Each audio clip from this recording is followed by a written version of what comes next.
처절한 십자가가 구원입니다. 그것이 우리를 향한 사랑입니다. 주님 그 그늘 아래 있게 하여 주시옵소서. 주의 은혜 아래 있게 하여 주시옵소서. 오늘도 주님 사모하는 마음으로 나왔습니다. 주께서 우리 예배를 받아 주시옵시고 우리의 심령을 성령으로 뜨겁게 하여 주시옵소서. 드려진 예물이 있습니다. 작은 예물일지라도 주께서 기쁘게 받아 주시옵시고 사용되는 목적대로 아름답게 열매가 나타나게 하시되 모든 영광은 하나님만 받아 주시옵소서. 손길 가운데 복 주시고 은혜 주셔서 하나님께서 늘 채워지는 역사를 그 가정과 삶에서 경험케 하여 주시옵소서. 감사드리며 예수님의 이름으로 기도합니다. 아멘. 하나님의 말씀 봅니다. 예배서 4장 17절부터 24절. 같이 읽겠습니다. 제가 한 절 여러분이 한 절. 그러므로 내가 이것을 말하며 주 안에서 증언하노니 이제부터 너희는 이방인이 그 마음에 허망한 것으로 행함같이 행하지 말라.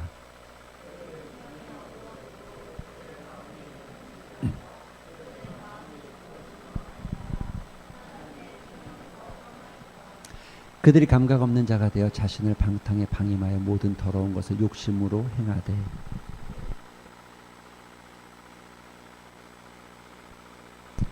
진리가 예수 안에 있는 것 같이 너희가 참으로 그에게서 듣고 또한 그 안에서 가르침을 받았을진데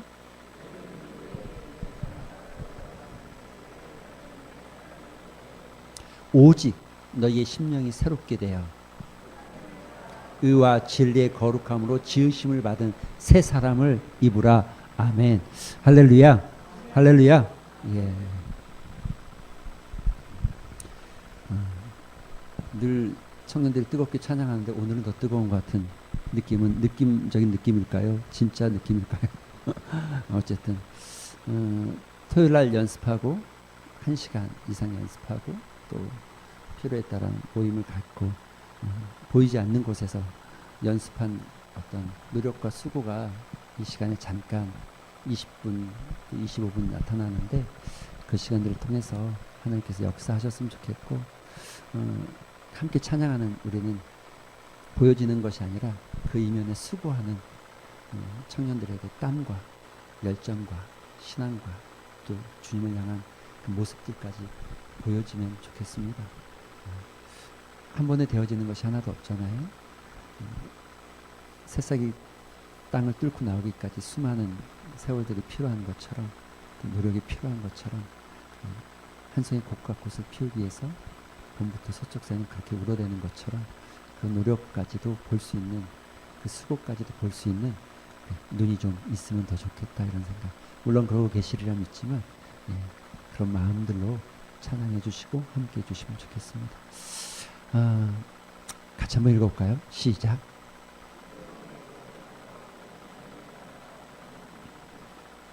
모순 아시죠? 모순. 세상에 가장 날카로운 뭐든지 벨 수 있는 칼과 가장 아무것도 뚫리지 않는 방패 두 가지로 부딪히면 누가 이기느냐? 이 모순이라는 거죠. 모순. 근데 성도의 삶이 변하지 않으면 모순이 있죠.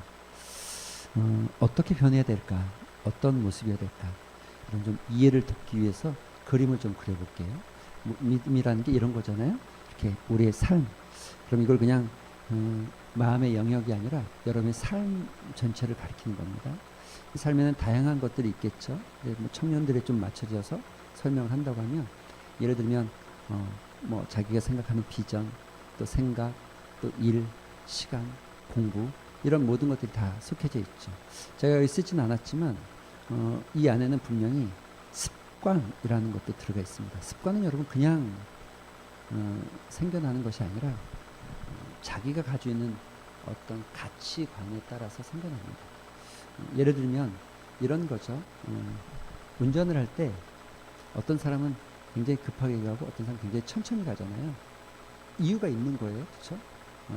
급하게 가는 사람은 나는 시간이 낭비하지 않고 빨리 가면 좋겠다 이렇게 생각하는 근본적인 생각이 있는 거고, 천천히 가는 사람은 안전이 제일 중요해, 안전해야 돼 이렇게 생각하는 서로 간의 생각이 다른 거죠. 모든 행동과 습관에는 그래서 어떤 근거와 이유들이 존재하게 돼 있죠. 근데 이 모든 것들을 통치하고 다스리는 게 이걸 우리가 뭐라고 그러냐면 자아 정체성이라고 하는 거죠. 자아. 이걸 자아라고 하죠. 그러니까 이 자기 안에 이 자기가 이 모든 것들을 컨트롤하고 다스리기 시작하는 거, 이런 예수 그리스도는 아예 자기 영역 안에 없는 사람이죠. 이런 그림을 가리켜서 뭐라고 그러냐면 불신자라고 합니다. 불신자. 자기가 자기 스타일로 하는 거예요. 여러분, 여기에는 매우 열심히 노력하고 성공적인 삶을 사는 모습도 있고, 또 어떤 얘기는 우리가 보기에도 참 배울 만한 어떤 덕목이 있는 사람도 있을 수 있습니다. 그러나 그렇다고 해서 그 사람들이 구원받은 백성은 절대 아니라는 거죠. 하나님의 자녀가 아니라는 거죠. 믿음의 사람이 아니라는 거죠. 이건 아무리 잘 컨트롤하고 아무리 잘 다스리고 또 자기의 노력을 다했다고 해도 이런 그림의 형태는 예수 믿는 사람이 아닙니다. 예수 믿는 사람은 그럼 어떻게 될까요? 예수 믿는 사람. 답이 이제 보이죠? 예, 그렇죠. 저기 예수님이라고 쓰여있는 저 노란색 동그라미가 저기 나라는 자리, 절로 들어가야 되겠죠? 절로 들어가는 거, 이렇게 되는 걸 우리가 예수 믿는 사람이라고 생각합니다. 이걸 예수 그리스도가 이걸 우리가 롤, 주대심이라고 고백합니다. 주님께서 나의 주인이 되셨다. 내 인생의 주인이 되셨다. 그래서 내가 어떤 삶의 결정들을 내릴 때, 어떤 내 삶의 동기와 이유와 원인들이 생겨날 때 주님의 뜻이 그 안에 들어가야 되는 거죠. 그냥 하는 게 아니라, 그냥 안전만을 추구하는 게 아니라 그 이유와 뜻이 그 안에 담겨져 있는 거죠. 근데 문제는 이런 거죠. 우리 이런 건 분명히 예수를 믿지 않는 것인 게 분명한데, 그리고 이렇게 되어졌을 때 우리가 예수 믿는다고 알긴 하는데, 문제는 이런 거예요. 예수를 믿긴 믿는데 여전히 이렇게 되어 있지 않고 이렇게 되어 있는 거예요. 여러분, 이게 좀 이해가 되십니까? 예수를 믿기는 믿는 것 같죠. 이것도 예수 믿는 삶이, 왜냐면 예수님이 자기 삶의 영역 안에 들어왔으니까 믿는다고 말할 수도 있죠. 그러나 어딘가 좀 이상하죠. 예수 그리스도께서 우리 삶에 있기는 있는데, 그런데 내 삶의 주인은 여전히 나인 거죠. 이걸 바울은 어린아이 신앙이라고 표현했고, 여전히 너희가 세상 욕심과 여전히 세상에 믿기 이전의 삶의 형태들을 그대로 가지고 있다는 거예요. 그럴 수밖에 없지 않겠습니까? 여러분, 이렇게 돼 있는데, 여러분, 이게 아닌데 이거와 비슷한 거죠. 삶은 예수님을 믿긴 믿었으나 삶은 여전히 이거는 1번과 요게 1번이면 1번하고 요 3번하고는 믿기는 믿었지만 삶이 똑같은 거예요.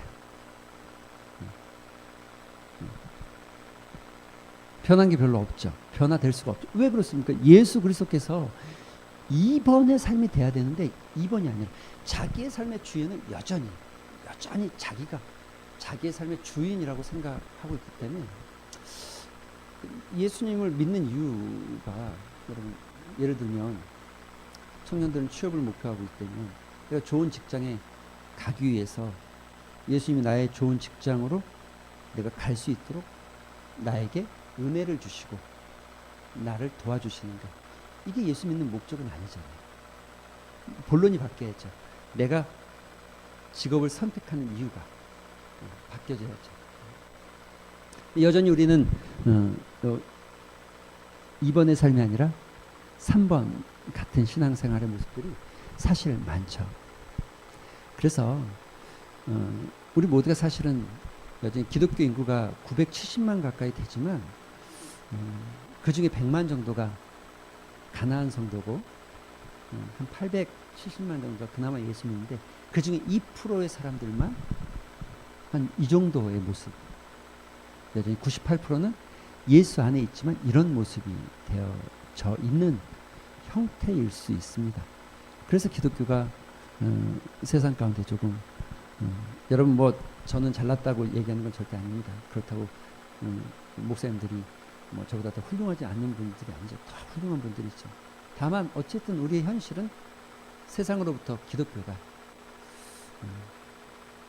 손가락질을 받는 것은 현실의 모습이죠. 적어도 그 기준이 현재 내가 살고 있는 이 시점과 30년 전, 50년 전의 기독교하고 비교했을 때는 차이가 지는 게 맞죠. 그런 면에서 우리가 더 각성이 필요하고 깨어남이 필요하고 우리의 삶의 영역을 예수 그리스도께서 다스리고 지배할 수 있도록 내려놓고 내어놓는 거, 맡겨놓는 거, 주님의 그 권세 아래 앞에, 주님의 통치함 앞에 내려놓기 시작하는 거, 이런 훈련이 날마다 우리 삶에서 좀 필요하죠. 이 모습을 조금 다르게, 이건 지금 이렇게 단편적인 건데 이걸 조금 더 입체적으로 이렇게 설명하면 이렇게 될 것 같습니다. 믿음이라는 게 여러분, 그렇죠? 삶의 영역이 이렇게 있죠. 근데 우리가 이 성령, 예수님이나 성령 동일한 단어인데 좀 더 구체적으로 말하면 성령께서 예수 그리스도의 십자가를 우리의 삶에 적용한다. 그래서 우리가 믿음의 사람이 되니 성령의 역사가 있는 거죠.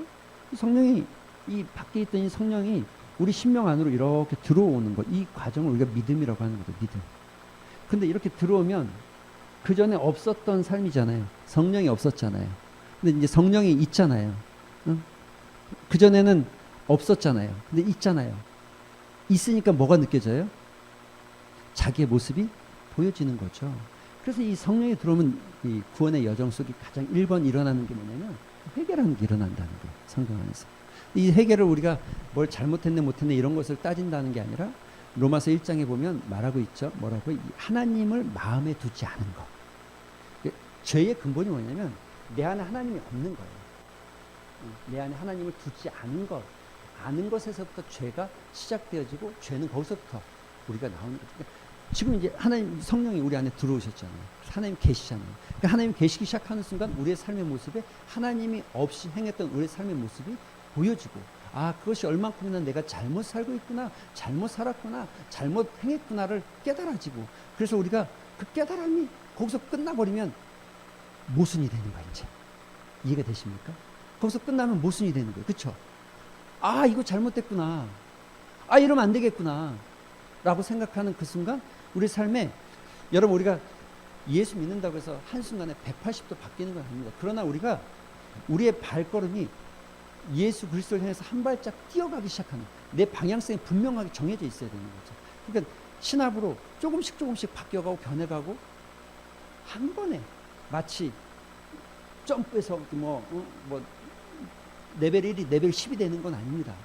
그러나 조금씩 쌓여지면서 우리 삶은 어느 순간 예수 그리스도의 모습이 조금씩 나의 이 부족한 삶 속에서 예수 그리스도의 어떤 향기가 조금씩, 예수 그리스도의 어떤 유오디아 향기, 이 스티그마 향기, 이런 게 조금 나타나기 시작하는 거죠. 그러니까 이걸 다시 표현하면 이 회개의 역사가, 이 성령께서 이렇게 들어오면 회개하게 되죠. 그리고 이게 여러분 삶을 지배하기 시작하는 거예요. 지배. 이렇게 지배해 가기 시작하는 거죠. 점점 내 삶을 지배해가는, 한순간에 그 모든 삶을 다 지배한 것은 아니지만 내 삶을 지배해 가기 시작하는 거죠. 여전히 아직도 남겨진 부분이 있을 수 있어요. 우리 각자의 삶에 여전히 아직까지. 이것에 아주 좋은 책이 있다면 아주 짧고 아주 작은 책이죠. 내 마음 그리스도인의 집이라는 아주 작은 책이 있어요. 아주 작은 책. 읽어보셨어요? 아주 작은 책. 처음에는 자기의 안방 정도를 내어 주었다가 점점 작은 방, 거실까지 이렇게 내어주기 시작하는 그 과정을 읽어볼 만한 책이고, 아주 작기 때문에 여러분이 이렇게 딱 들고 화장실 들어갔다 나올 때 끝날 만큼 아주 짧은 책인데도, 예, 그 내용의 깊이는 참 생각해보면 하죠. 점점 우리의 삶의 영역을 지배해가게끔 만들어야 돼요. 여러분이 생각하는 것들을 지배하게끔 만들어가는 거죠. 그래서 궁극적으로 성령이 우리의 삶을 지배하고 성령이 우리의 삶을 다스리기 시작하는 걸, 이런 거 우리가 믿음이 자라간다. 믿음이 자랐다. 자, 이제 우리가 답이 좀 쉬워지잖아요. 그럼 믿음이 자랐다는 게 뭡니까? 믿음 생활을 1년 했다, 2년 했다, 3년 했다가 아니라 성령께서 내 삶을 얼만큼 지배하기 시작했냐가 믿음이 자라기 시작했다, 안 자라기 시작했다 알 수 있는 거죠. 사람마다 다릅니다. 어떤 분은, 예를 들어 어떤 분들은 자녀만큼은 양보가 안 되는 분이 있는 것 같아요. 그래서 이분은 참 신앙생활 잘하는데 주일날 자녀가 학원 가는 거 이거는 그래도 보내야 된대요. 이렇게 생각하는 거죠. 이게 양보가 안 되는 거예요. 어떤 분은 또 사업할 때만큼은 안 되는 게 있는, 사업은 양보가 안 되는 게 있는, 어떤 분은 건강. 그런데 그 모든 건강, 자녀, 사업, 물질까지도 하나님이 지배하시게끔, 다스리시게끔 해가기 시작하는 걸 우리 믿음이 자라가는 거예요. 처음에 살면은 거기까지 다스려지지 않죠. 이걸 우리가 날로 계산하면 이렇습니다. 날로 계산하면 주일만 하나님의 날이 아니라, 여러분 처음엔 주일만 우리가 예배드리고 이 시간만 경건하면 되는 것 같지만 아니죠. 그래, 오후 예배까지 드리는 이유가 뭡니까? 내가 주일 하루만큼이라도 온전하게 하나님 앞에 서겠다라는 어떤 믿음의 고백과 결단이 담겨져 있는 거죠.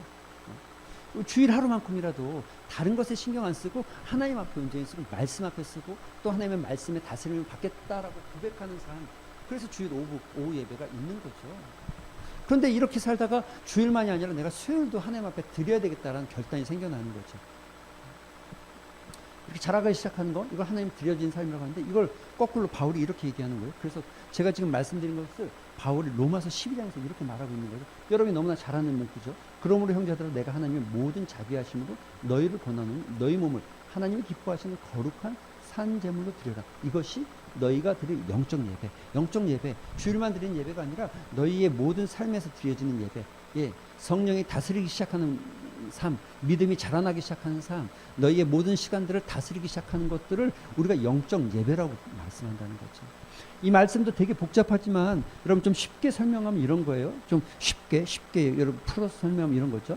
제가 좀 정리해 볼게요. 영적 예배가 중요한 거예요. 그러니까 바울이 말하는 영적 예배가 뭐냐는 거죠. 영적 예배가 여러분 다 좀 지우고 뭐 부연 설명들, 형용사들 다 빼고 나면 이렇게 되는 거예요. 너희 몸을 드려라. 자, 너희 몸을 드려라. 이렇게 돼 있는 거예요. 두 번째 뭡니까? 어떻게 드려라? 하나님이 기뻐하시는 대로 드려라. 이렇게 되는 거예요. 너희 몸을 드려라. 어떤 식으로? 하나님이 기뻐하시는 거예요. 구약에는 제사의 방법들이 다 있었어요. 보통 우리가 여러분 모든 신들을 다 보십시오. 어떤 신이 자기에게 제사 드릴 방법들을 정해놓고 이렇게 하라고 하는 방법이 없습니다. 다만 그냥 이렇게 소위 말하는 유교에서 홍동백서 이런 거 있지 않습니까? 이런 거 나눠놓는다고 해서 그거를 조상신이 그렇게 명한 게 아니라 이게 사람들이 만들어 놓은 거예요. 그러나 기독교의 제사는, 번제는 하나님이 제사하실 거예요. 하나님. 너희 몸 드려라. 근데 어떻게 드려라? 하나님 기쁘시게 하는 대로. 하나님 기쁘시게 드려라. 하나님 기쁘시게 하는 대로. 그럼 그 하나님 기쁘시게 하는 게 뭐냐? 그럼 거룩한 산 제물로 드려라. 거룩한 산 제물로 드려라. 이게 거룩한 산 제물로. 그러니까 여러분 지금 산 제물로 드려라 했으니까 여기와 연결되는 게 뭡니까? 너희 몸이잖아요. 너희 몸. 이걸 너희 몸을 이걸 다른 말로 하면 너희 삶을 드려라 이렇게 되는 거예요. 너희 삶을 드려라. 그러니까 영적 예배라는 게 뭡니까? 우리의 삶 자체를 드리는 거예요. 삶 자체를 다. 삶 자체. 주일만이 아니라 모든 시간들을 하나님이 기뻐하시는 삶으로 드려지기 시작하는 거예요. 여러분 이게 결단과 노력이 필요한 거죠. 우리의 모든 시간들이 하나님 기뻐하시는 삶으로 드리기 시작하는 거예요. 이걸 우리가 영적 예배라고 말하고 있는 거죠. 바울이 그렇게 얘기하고 있는 거죠. 오늘 이야기도 그와 비슷한 이야기겠죠. 오늘 이야기도. 그러니까 우리 삶이 이와 같이 성령께서 지배하기 시작하면 우리 안에서 일어나는 일들. 그래서 여러분 바울이 지난 시간에 말했죠. 진리가 예수 안에 있는 것 같이 너희가 참으로 그에게서 듣고 또한 그 안에서 가르침을, 만약에 너희가 성경을 알고 너희가 가르침을 받았다면, 받았다면 만약에 너희가 구원받았다면, 이 얘기 지금 바울은 너희가 예수 그리스도의 구원을 받은 사람이라면, 너희가 성령을 받은 사람이라면, 너희가 하나님의 사랑을 아는 사람이라면, 그렇다면 너희는 이렇게 해야 된다. 벗어라. 지난 시간에 얘기한 게 벗어버려라. 너희 뭘 벗어버려야 되느냐? 유혹에 썩어져가는 욕심. 이걸 다른 말로 하면 이런 거죠. 옛날 생활방. 이거 매우 중요합니다. 여러분 유혹에 썩어져는 욕심을 따라서 구습 이래놓으니까는, 성경을 구습 이래놓으니까 매우 추상적 단어가 되어져서 적용이 안 되죠. 정확한 단어는 여러분 생활방식. 따라해 봅시다. 생활방식. 자, 뭘 바뀌어야 된다고요? 삶이 바뀌어야 되는데 그 삶이 바뀐다는 게 뭐예요? 그렇죠. 그러니까 여러분, 우리가 아무리 신앙생활 열심히 해도 생활 방식이 바뀌지 않으면 진짜 변화가 안 생기는 거죠. 진짜 변화가 생기면 내 생활 방식을, 구습이라는 단어가 그거예요. 옛날 생활 방식. 옛날이라는 게 뭡니까? 성령이 지배하지 않았을 때, 너희가 지배하고 너희 뜻대로 너희가 원하는 대로 살기 시작했을 때, 너희가 원하는 삶을 살던 그 방식대로 살지 말라는 거예요. 살지 말라는 거예요. 여러분, 여기에 이 생활 방식이라고 하니까 행동이라는 것에 딱 국한시켜서 설명하거나 이야기하는 경향들이 좀 있습니다. 그러나 생활 방식이라는 건 단순히 행동만이 아닙니다. 자, 우리가 생각하는 방식. 그래서 오늘 본문의 이야기가 그런 겁니다. 오직 너희의 심령. 이것도 굉장히 좀 추상적이죠. 심령.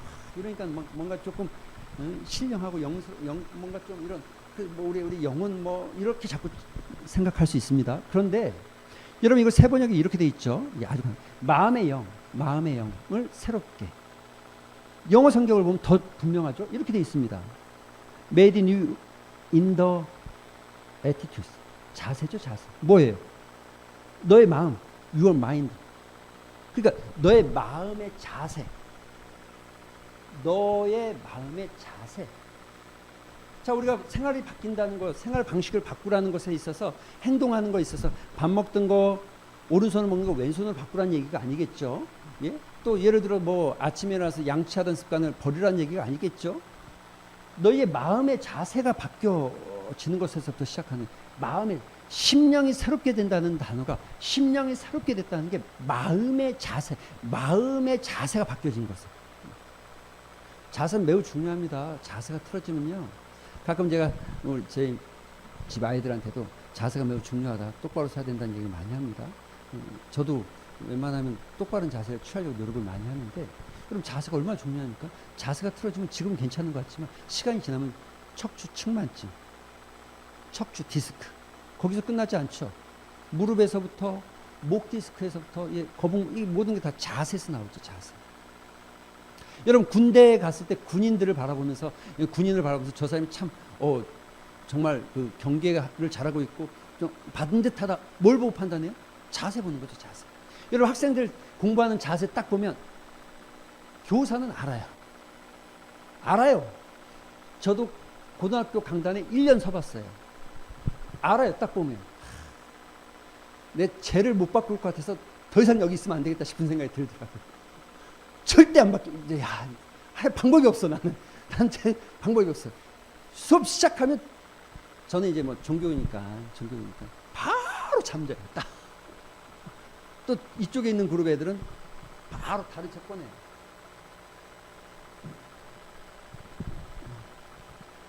자세 딱 보면 알죠.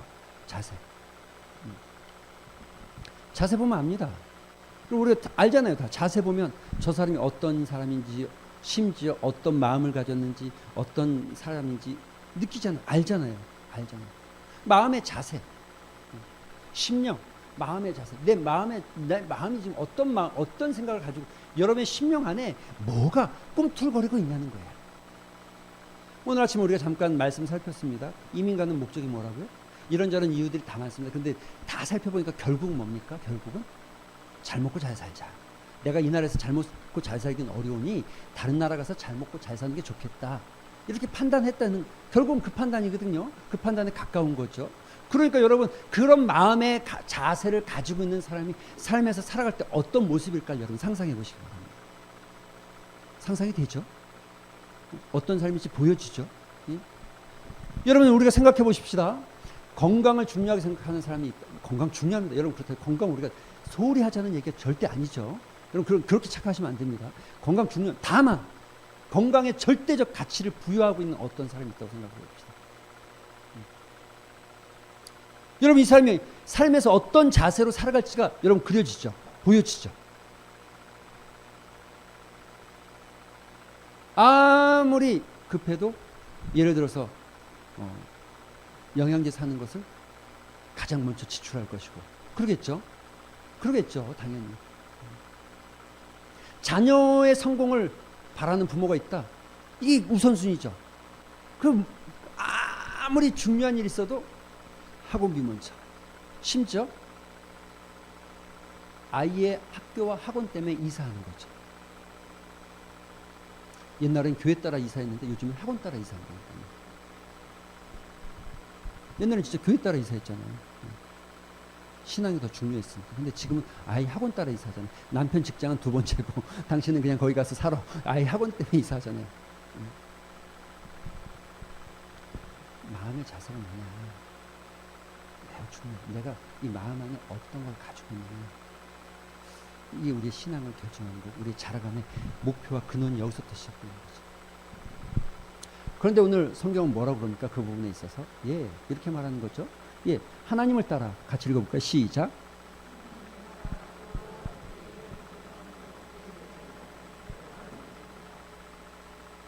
그러니까 두 가지네요. 두 가지. 세 가지 아니고 두 가지죠. 뭐죠? 의라는 거 하나하고 진리의 거룩함. 와자가 있으니까 두 가지잖아요. 그 진리 의는 이 거룩함이 이게 소유격이니까는 요거랑 합쳐져 있는 거고, 의와 진리의 거룩함. 거룩함은 거룩함인데 어떤 거룩이라는 의미가 뭡니까? 거룩이라는 의미가 구별되다. 조금 더 다른 말로 하면 깨끗하다. 이게 더 맞는 거예요. 깨끗하다. 우리가 생각하는 근엄함이나 무게 있다 이런 뜻이 아니고 깨끗하다 이런 뜻이 깨끗하다. 근데 이 깨끗해야 되는데 구별돼야 되는데 뭐에서 구별돼야 되느냐? 진리를 따라서 구별되는 진리의 거룩함이에요. 구별된 삶을 살 수 있죠. 우리가 얼마든지 구별된 삶을 살 수 있죠. 이 깡패들도 나름 구별된 삶을 삽니다. 자기들 말 절칙도 있고 어떤 룰도 있고 자기들 세계에 어떤 룰이 있어서 그 룰대로 살아가는 거예요. 우리는 뭘? 진리의 거룩함. 바울은 오늘 이렇게 얘기하는 겁니다. 하나님을 따라 의와 진리의 거룩함으로 지으심을 받은 새 사람을 입으라. 여러분 이 새 사람을 입으라 이게 무슨 뜻이에요? 설명 안 해도 알겠죠. 의와 진리의 거룩함을 따라서 너희의 생활 방식을 새롭게 해라. 너희의 마음가짐을 새롭게 해라. 너희 마음 안에 있는 그 원인들 새롭게 바꿔가라. 의와 진리의 거룩함을 따라서 새롭게 바꿔라 이런 뜻이죠. 다른 얘기 해봅시다. 여러분 우리가 의라는 게 뭡니까? 저스티스가 아닙니다. 저스티스가 아닙니다. 저스티스가 그건 정의 내리는 저스티, 라이트니스. 의는 사실 하나님께 정하는 거죠. 이건 이제 우리 청년들 또 수련회 가면 같이 나눠 그 주제 중에 하나인데, 절대로 마이클 샌들이 말하는 정의란 무엇인가 2010년에 나왔던 아주 센세이션을 일으켰던 책이죠. 이 책 많이 읽었죠. 여기서 말하는 공리주의, 여러분 여기서 말하는 또 이제 그 가치 주관주의, 가치 객관주의 이런 여러 가지 설명들 이 안에서 아주 마이클 샌들이 재밌게 굉장히 예를 잘 들어가서 설명을 하고 있죠. 근데 잘 모르면 또 아주 쉽게 설명을 했어도 또 보고도 모르는 사람도 가끔 있는데 아주 쉽게 잘 설명해 놓은 거예요. 그래서 정답 무엇이냐, 우리 사회가 추구하고 있는 어떤 의라는 게 뭐냐에 대한 이야기를 정답을 안 줘요. 다만 이런 모습들, 현상들을 설명해 가는 거죠. 근데 우린 이걸 정의라고 생각하지 않죠. 여러분이 정의는 뭡니까? 의는 뭡니까? 이런 걸 우린 정의라고 하지 않죠. 우리가 생각하는 의의 기본이 되는 어떤 지침이 있다면 뭡니까? 성경. 할렐루야. 성경. 그렇죠? 성경에 우리에게 뭘 얘기하고 있는지 보면 돼요. 여러 가지 이야기들이 수없이 많이 있지만 그 중에 몇 가지만 좀 추려서 예수님께서 입을 열어 설교하기 시작할 때 회개하라 천국이 가까웠다라고 얘기하면서 입을 열어 설교하기 시작했던 첫 번째 설교를 우리가 주로 산상수훈이라고 합니다. 산상수훈. 근데 그때 뭐라고 그랬습니까? 예수님께서 뭔 얘기들을 주로 하셨습니까? 심령이 가난한 자, 천국이 저희 것이요, 애통하는 자, 긍휼히 여긴 자. 그러나 뒤로 가면서 이렇게 얘기하죠. 같이 읽어볼까요? 시작.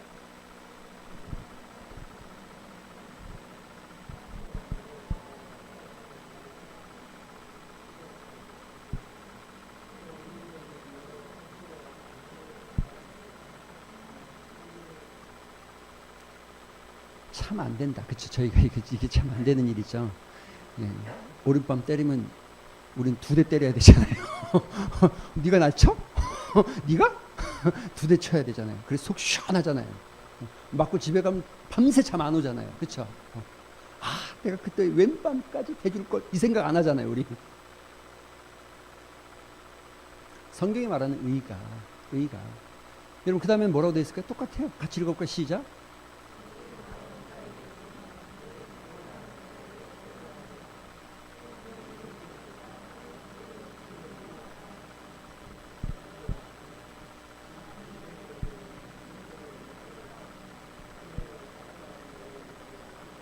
자, 누구를 위해서 기도하라고요?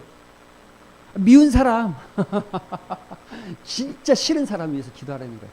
그런데 여러분만 안 되는 게 저도 잘 안 돼요. 그러나 우리는 안 되니까 노력해보려고 하는 거죠. 끊임없이.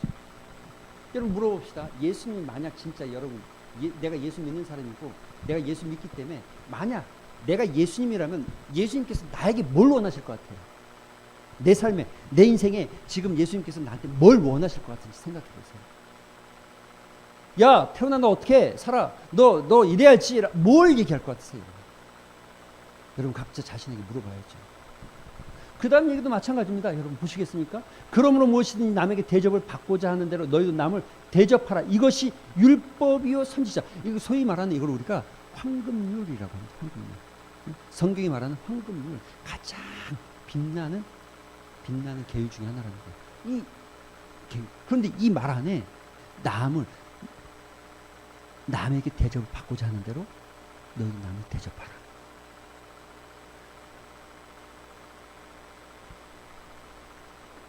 내가 세움받고 싶으면 다른 사람을 세워줘라. 우리는 거꾸로 하죠. 내가 세움받고 싶으면 어떻게 해야 돼? 다른 사람은 짓밟아버리는 거죠. 그래야 이 땅의 원리는 그렇대. 이 땅의 이치는 그렇습니다.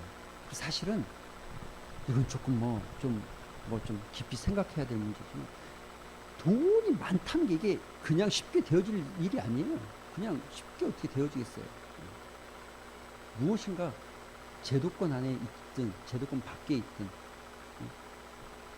무엇인가 타인의 삶에서 보이지 않아요. 여러분 파이의 법칙이잖아요. 경제에서도 파이의 법칙이잖아요. 똑같이 나누면 똑같이 먹는 거. 그런데 누군가 하나 더 먹으면 한 명은 못 먹는 거잖아요. 그렇죠? 한 명 분명히 못 먹잖아요. 그게 우리 지금 글로벌 경제 속에 그대로 일어나고 있는 거죠. 미국이, 영국이, 프랑스가, 독일이, 우리나라가 세계 10위권이면 세계 200위권에 있는 나라들은 못 먹는 거예요. 파이를 뺏긴 거죠. 실제로 그런 일이 있잖아요. 예를 들면 여러분 우리가 쉽게 먹는 뭡니까 이거 새우, 많은 새우, 깐새우, 깐새우, 뭐 칵테일 새우. 여러분 이거 까는데 태국에서 엄청 많이 까죠. 근데 이거 깔 때 어떻게 깝니까? 이걸 까는 사람들이 정말 10살, 11살, 9살짜리 아이들 까는 거예요. 그들의 노동력 하루 종일 까도 돈 1,000원 안 줘요. 근데 우리가 이거 먹을 때는 얼마에 먹어요, 이거? 그 중간에서.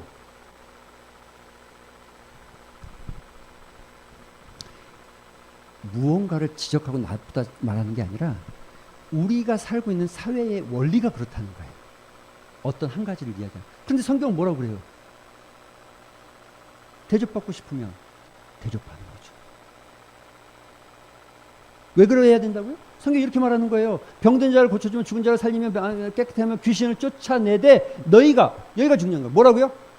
너희가 거저받았으니 주라는 거예요. 거저받았으니. 뭘 거저받았어요? 그리스도의 사랑을 거저받았죠. 로마서 5장 8절에 말하는 우리가 아직 죄인 되었을 때 그리스도께서 우리가 아직 죄인 되었을 때 이걸 강조해야 돼요. 죄인 되었을 때 죄인일 때의 죄인. 여러분 이 죄인이라는 건 설명한 적이 있는데 절대로 성경과 무관하지 않습니다. 그러니까 윤리 도덕적인 죄를 이야기하는 게 아니라 예수 그리스도와 하나님에 대해서 내가 소위 말하는 해코지를 한 거야. 해코지. 그리고 그분을 무시하고 그분을 해코지를 하는 거예요. 그럼에도 불구하고 우리가 여전히 그렇게 행동함에도 불구하고 여전히 우리가 그런 삶을 살고 있음에도 불구하고 하나님께서 그리스도께서 우리를 위해서 죽어주셨다는 거예요. 이게 깨달아져야죠. 나는 잘 살고 있는데 난 잘하고 있는데 예수 그리스도께서 날 선택해 주셨네. 그렇게 느끼는 사람은 이게 자기 의가 높으면 은혜가 떨어지는 거예요. 자기 의가. 그럼 우리가 예수 그리스도를 만나는 순간, 예수 그리스도를 아는 순간 내가 하나님 없이 살았던 내 삶의 문제들을 알게 되고 보여지는 거죠. 그럼에도 불구하고 나를 선택해 주시고 나를 위해 죽어주신 하나님의 사랑, 그리스도의 사랑을 거저받았으니 거저줘라. 거저받았으니 거저줘라. 할렐루야. 따라해 봅시다. 거저받았으니 거저줘라. 뭔가를 계산할 필요가 없죠.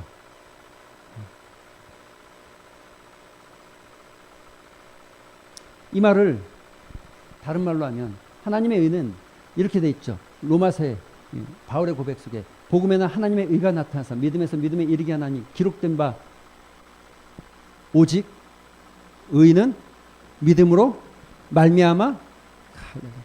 그러니까 하나님의 의, 복음에 나타난 하나님의 의가 바로 그리스도의 사랑, 그리스도의 사랑, 그리스도의 십자가의 사랑, 그리고 그 그리스도의 십자가의 사랑, 그 하나님의 의가 그 하나님의 의를 따라서 믿음으로 사는 사람을 우리 뭐라고 그래요? 의인. 의인. 여러분 왜 우리가 한 대 맞고 이쪽도 돌려줘야 되고 오리 가져오면 그렇게 해야 된다고요? 하나님의 의가 그거니까. 하나님의 의가. 하나님의 의가. 괜찮아요. 지금 우리의 삶이 그렇지 못할 수 있어요. 그런데 그렇지 못하니까 나는 안 하겠다. 아예 잊어버리고 사는 게 아니라 그렇지 못하지만 그렇게 하기 위해서 우리가 한 발씩 내딛어 가는 거죠. 근데 그것조차 없대. 여기 우리 신앙의 퀘션을 찍어야 되는 거죠. 기록된 바 오직 의인은 믿음으로 말미암아 살리라 함과 같으리라. 의인은 믿음으로 산다. 이 말을 바울이 다른 표현으로 쓴 게 갈라디아서 2장 20절입니다. 같이 읽어볼까요? 시작.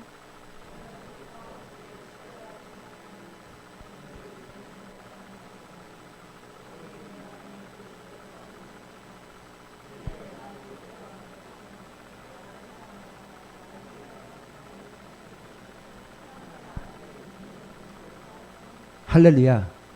할렐루야. 예수 안에서 산다. 나를 위해서 죽으신 그 십자가 아래서 산다. 여러분 이런 고백이 여러분이 아침에 눈 뜰 때마다 일어났으면 좋겠습니다. 여러분의 삶에서. 여러분이 잠자는 자리에서 이 고백이 일어났으면 좋겠습니다. 여러분의 삶의 현장에서 어떤 순간순간 일어날 때 그 고백이 일어났으면 좋겠습니다. 나는 오늘도 믿음으로 믿음 안에서 나를 위해서 죽으신 그 예수 그리스도의 믿음 안에서 살기를 원한다. 여러분의 삶의 현장이든 그것이 가정이든 그것이 외부든 내부든 상관없이 이걸 다른 말로 도표화시켜서 이야기하면 이런 거죠. 의라는 게 뭡니까? 의라는 건 결국 믿음이라는 걸 얘기하는 거죠. 믿음대로 산다는 걸 얘기해요. 여러분 의라고 했을 때 우리가 뭐 의롭게 산다 이게 믿음대로 사는 거죠. 믿음이라는 게 여러분 믿음이라는 게 뭡니까? 믿음이라는 게. 믿음이라는 건 결국 하나님의 약속, 그러니까 하나님의 우리에게 하신 약속의 말씀을 믿고 따르는 거죠. 할렐루야. 그 약속을 신뢰하는 거예요. 하나님이 우리에게 하신 약속을. 그렇죠? 너희가 먼저 그의 나라 그의 의를 구하면 내가 너를 책임지겠다는 약속을 믿는 거죠. 이방인들은 그걸 안 믿는 거죠. 우린 믿죠. 하나님께서 거저주신 사랑을 알기 때문에 이것도 거저주셨는데 하물며 그거 안 주겠냐 믿는 거죠. 그러니까 이 약속이라는 게 결국 뭡니까? 이 약속이라는 게? 이 약속이라는 건? 예. 이 약속이라는 건 약속의 삶을 살았던 사람들이 노아도 마찬가지죠. 예. 아브라함도 마찬가지죠. 그럼 노아가 하나님의 약속의 말씀을 붙잡고 방주 지은 거예요. 세상과 상관없죠. 아브라함은 하나님의 약속의 말씀을 붙잡았기 때문에 이삭을 가장 소중한 자기의 독생자 이삭, 100세에 얻었던 이삭 하나님께 드릴 수 있는 거죠. 약속이 못 믿으면 그걸 어떻게 해요? 하나님의 약속을 못 믿으면 어떻게 할 수 있어요? 안 되죠. 약속을 못 믿는데 어떻게 많은 사람들이 다 이러고 살고 있는데 나 혼자 산꼭대기에서 방주를 지을 수가 있냐니까요. 여러분 약속을 못 믿었던 열매 정탐꾼 마찬가지죠. 하나님 분명히 약속했는데 그들이 들어갔다가 그들을 보면서 두려워서 떨면서 나왔어요. 결국 그들 때문에 그들의 그 어리석은 믿음 때문에 광야 40년을 돈 겁니다. 다니엘 마찬가지죠. 포로 시대. 다들 고기 먹고 다들 왕의 진미를 먹을 때 이거 먹으면 건강해지고 야 이거 진짜 내가 이런 대우받는 겁니다. 왕이 먹던 음식을 먹는 거예요. 엄청 대우받는 왕의 상에 있는 걸 먹는 거니까. 근데 다니엘 고백하죠. 난 안 먹는다. 안 먹어도 뭐라고요? 더 건강할 수 있고. 실제로 여러분 다니엘 읽어보면 하나님께서 다니엘에게 지혜를 주시죠. 학문을 깨닫게 하시고 또 그를 들어 사용하시고 그의 믿음이 드러나게 하시고 바벨론 시대에서부터 바사와 페르시아 시대까지 3대에 걸쳐서 총리를 하는 어마어마한 사람이 되는 거죠. 약속을 믿는다. 이 말은 결국 뭡니까? 꼭 성경을 믿는다. 그러니까 여러분 우리가 믿음을 가졌다는 건 뭐냐? 하나님의 약속을 믿는 겁니다. 하나님의 약속을 믿는다는 건 뭐냐? 여러분 성경이죠. 성경의 말씀을 믿는 거예요. 성경의 말씀을 붙잡아요. 하나님 뭐라고 하셨는지. 내가 너희를 쉬게 하겠다 했으니까 너희 근심 걱정 너는 하나님께 맡겨드리면 되는 거예요. 그런데 맡겨드리는 척하면서 여전히 내가 근심 걱정을 붙잡고 살고 이걸 어떻게 다른 방법으로 해결할 방법이 없나 아무리 연구하고 노력해봐야 답이 안 나오죠. 그럼 절대로 사탄에게 속으면 안 됩니다. 풍요로우면 근심과 걱정과 염려 다 안 사라진다니까요. 안 사라져요. 아침에도 잠깐 얘기했지만 2000년의 세월이 흘렀어요. 여러분이 먹고 사는 모습이 옛날 100년 전에 고종 황제보다 더 잘 먹고 산다니까요. 고종 황제가 한 번 먹었던 이 가베, 양탕국, 커피 하루에 한 잔 먹는 것도 힘든 커피 나는 하루에 3잔 4잔 먹을 수 있다니까요. 이거 어마어마하잖아요. 이거 엄청난 거죠. 이거 말이 됩니까? 여러분 이런 양복을 어떻게 입고 다녀요? 100년 전만 해도요. 지금 여기서 가장 후지게 입은 옷 뭔지 잘 모르겠지만 그것이 100년 전에는 가치 있는 옷이에요. 그런데 그만큼 경제가 발전해서 여러분 그러니까 풍요로워지니까 여러분 근심이 사라졌습니까? 염려가 사라졌습니까? 불안과 두려움은 없어졌습니까? 집이 좀 넓어지면 더 불안과 두려움이 없어지고 사라집니까? 차가 좀 좋은 걸로 바뀌어지면 여러분의 염려 근심이 다 사라집니까? 사단이 주는 거짓말일 뿐이죠. 우리는 그 거짓말을 믿는 게 아니라 하나님의 약속을 믿는 겁니다. 할렐루야. 할렐루야. 우리의 마음 안에서 변해야 될 신령, 약속을 붙잡고 의를 붙잡고 그 말씀대로 내 삶의 방식을 바꿔가기 시작합니다.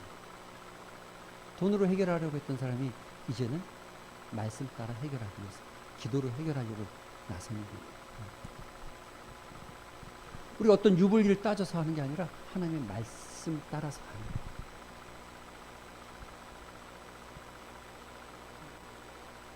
(21세기는) 제가 생각할 때 많은 그리스도인이 필요하긴 하지만 그러나 진짜 일당백이 필요합니다. 세상을 바꾸는 그리스도인들은 다수가 사실 많이 없더라고요. 일당백을 할 수 있는 사람. 아무리 요동쳐도 십자가 붙들고 흔들리지 않는 사람. 여러분 지금 보세요. 코로나 이 작은 것. 여러분 우리는 엄청 크다고 생각하지만 역사 속에서 하나님의 섭리와 계시 속에서 우리의 시간과 흐름 속에서 지금 겪고 있는 우리는 마치 내 손가락에 있는 가시처럼 가장 힘든 순간이지만 지나간 후에는 그건 그냥 가시일 뿐이었어요. 그럼에도 그것이 힘들죠. 그런데 이 가시 같은 고통에도 우리는 신앙을 잃고 주저앉은 사람이 수없이 많죠. 이유도 다양합니다. 어떤 이는 이런 것 때문에, 어떤 이는 가족 때문에, 어떤 이는 사업 때문에, 어떤 이는 건강 때문에, 어떤 이는 코로나 때문에, 어떤 이는 무엇 때문에. 그러나 그런 이유들이 아무리 여러분의 삶을 쓰나미처럼 덮쳐온다 할지라도 십자가 붙들고 사는 사람. 할렐루야. 흔들리지 않고 사는 사람. 일당백을 감당하는 거죠. 하나님의 역사를 만들어가는 거예요. 하나님의 나라, 큰 기둥의 역사가